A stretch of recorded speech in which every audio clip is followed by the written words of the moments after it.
Hey, so, oh crap, I'm breaking stuff already. Alright, this is a comparison video, kind of like two products going head to head.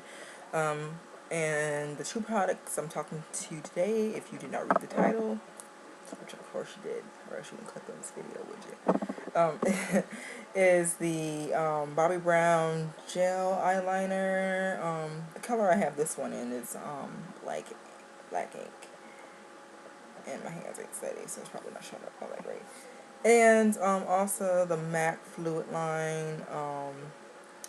I do not have black track because Across the Hall has black track. I do not have black track. I have this in Avenue. I got this from the what's the name of that freaking collection? MAC Me Over. There. So I'm going to talk about these two products, the differences, why I like one, why I like the other, and maybe this will help someone decide out of these two which ones they should try, or maybe not try. So let's take it from there. Okay, let's start with the amount of product you get. Both these products are 3 grams. You get 3 grams of product, so it's the same amount in here, even though one may look like it has, one may possibly look bigger than the other, to one's opinion. No, they contain the exact same amount of products, so that's already one good thing. Let's talk about price. The Bobbi Brown Gel Liner is $21. MAC is $15, and that's not including any sales tax you may have to pay. So for some people, price may be a factor. If you get lucky, you can get the Bobbi Brown one on sale, or maybe find it at your local CCO. Sometimes you can get lucky and find it there. What's that? What's something outside?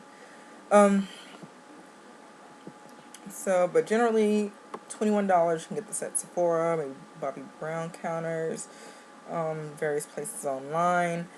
The MAC products, the Fluidline, usually you can get it at your MAC counters, MACcosmetics.com, MAC Pro Store, freestanding MAC store. And sometimes actually you may be able to find some fluid lines at the CCO. Limited edition ones you'll definitely find there. Black track maybe. Sometimes you get lucky, you will find permanent, items from the permanent line at the CCO. Both of these items you can get at the CCO. You may be able to find at the CCO, potentially. It's always kind of touch and go when you when you go to the CCO, because you never know what they're going to have. But just always try to call and ask. I don't really care. I just like some element of surprise there. Another thing about the product, as you can see, as I kind of showed a little bit, the packaging's a little bit different. But overall, it's kind of the same concept. Glass on the bottom with little plastic like lid on top. Only difference is, the MAC jar is a little bit rounder, where, it's more straight edged here with the Bobbi Brown. And the cap is smaller on the Bobbi Brown. It doesn't cover the glass part entirely, but there's the exact same amount of product in here. Really no difference there. Big thing is the formula. I personally, this is me, find the MAC to be a little more creamy. I don't know if you can really tell from looking on the inside here. I've used this a lot since I've gotten this one. But to me, this product's a little bit more creamy. To where, and it looks actually a little bit more glossy, actually, look at it. Besides the, the reflex of gold that's in there. the Bobbi Brown is not as creamy. Okay, it's not as creamy, but it's, they both apply very smoothly though. But this is definitely not as creamy to me as the MAC, and really, I can really tell when I put my brush into the product, you know, how it glides around when I'm trying to comb a brush with it, that, this isn't as creamy a product. Sorry, I had a slight interruption there. However, the consistencies are very different. Even the look of the Bobbi Brown doesn't even look as glossy. You can tell I won't say it's a more dry formula, but it's just not as creamy as the MAC. But again, they both glide on very smoothly. I do, however, find that I have to redip my brush a little bit more. Sometimes to go back over the line that I put on my upper lash line when I use the Bobbi Brown. Then when I use the MAC, it just kind of glides on a little bit better to me. The MAC does. Again, it's the formula. I like them both. They both have really good staying power. Incredible, lasts all day.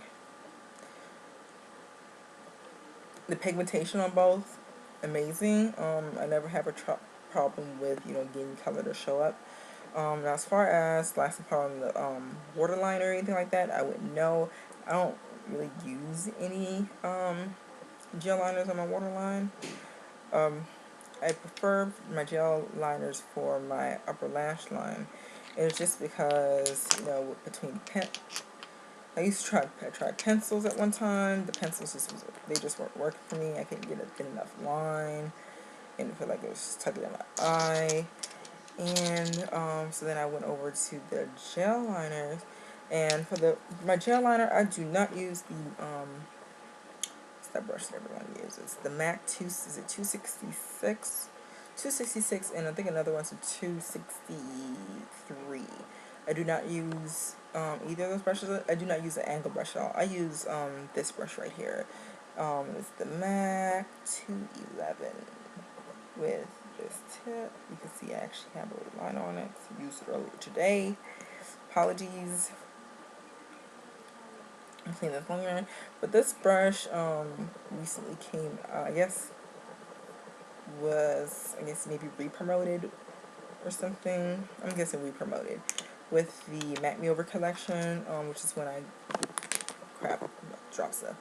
which is when I got the Avenue from MAC. I got Avenue only because I wanted a color that wasn't so black. It looked more daytime friendly. I didn't want the I guess dramatic look of black to every day. I mean, but you can rock black every day. Don't get me wrong. I want something a little bit not brown, like a good mixture between brown and black, and then just have a little sparkling to it. So this that'd be a good kind of, I guess, neutral type deal. Where black, I can still rock every day, and I can use it to make things look a little bit more dramatic. But I do think these are two incredible products. Feel free to try one to see which one you like. You can always get the Bobbi Brown from Sephora. I got it when they had their friend and family sale or VIB, whichever one. They have them right after the other.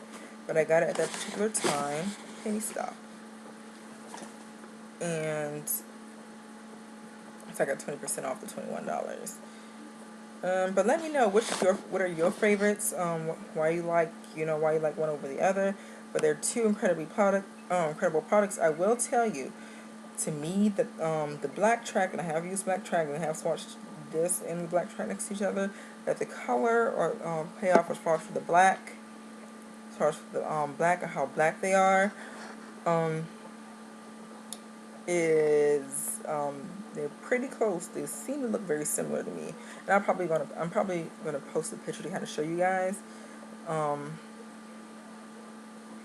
But you know, the color pigmentation is pretty close as far as how black it is. You know, how black the black is. But you know, just leave me any comments. You know, just tell me what you think. Why you know, what's your favorite gel eyeliner? Maybe if it's not one of these. I mean, these two are pretty popular. But if it's not either one of these, you know, a lot of other brands have one. I'll check it out and see how that works. But you guys have a happy Thanksgiving. It's Thanksgiving Eve. I'm supposed to be cooking, but I have something waiting in the oven, so I gotta take a little break and record this. But you know, until next time, you guys take care. Talk to you later. Bye.